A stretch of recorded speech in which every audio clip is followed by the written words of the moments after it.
what's up, Sam here. Today, in this video, let's take a quick look at the Redmi K50 and K50 Pro. In this video, I've covered the unboxing, design, specs, Antutu benchmark, and photo samples of the two. Sorry, right now we've got lockdown, so I'm unable to go back to the office to make better hands-on videos, but still, I'm trying my best.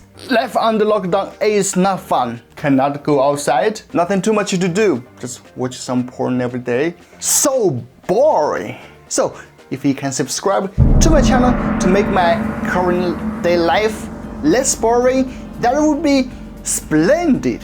Please subscribe. For the unboxing of the Redmi K50, as we can see, Redmi really wants to show off the phone's highlights.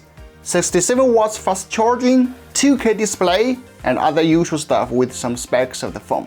Open the box, we have an insert that includes a manual and a transparent phone case, same shit as every other Redmi phone. Then the Type-C cable and the 67 watts charger. Not that big, isn't it?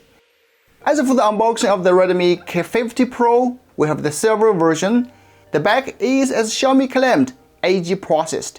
Feels smooth and premium. Moving on is the normal stuff like the K50. By the way, it doesn't come with a Type-C to headphone jack adapter. The charger is 120 watts, super fast. Xiaomi claims it tops up the phone in just 19 minutes. Wow! Now, moving to the phone. Regarding the design, the pair share the same body. I'm really glad that they come with that infrared blaster. Only when you lost your TV or air conditioner controller will you know how important that feature is. No headphone jack though? That's fine with me. The back panel is made of glass, but the middle frame is plastic with a metal finish.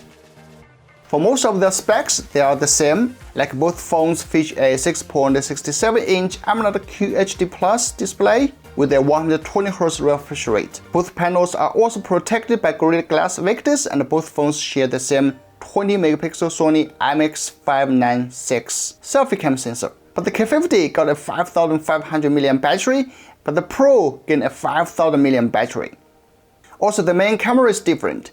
The Redmi K50 Pro brings a 108-megapixel main camera with OIS, an 8-megapixel ultra-wide sniper, and a 2-megapixel micro cam, where the Redmi K50 brings a 48-megapixel with OIS and the same 8-megapixel ultra-wide and 2-megapixel micro cam.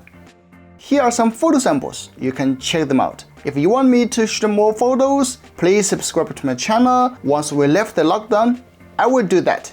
The 108-megapixel photo is good, looks clear even with zoom way in. I think the biggest difference between the two is the chipset.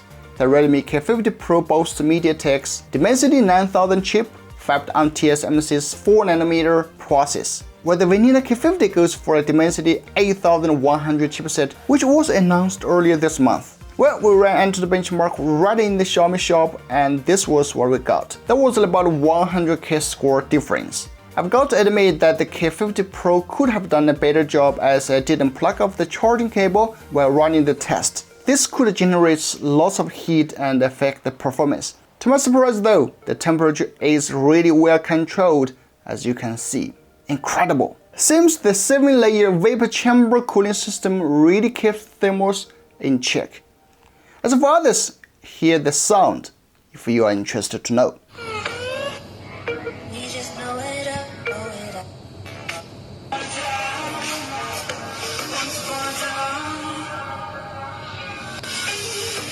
And these are all 4 colors.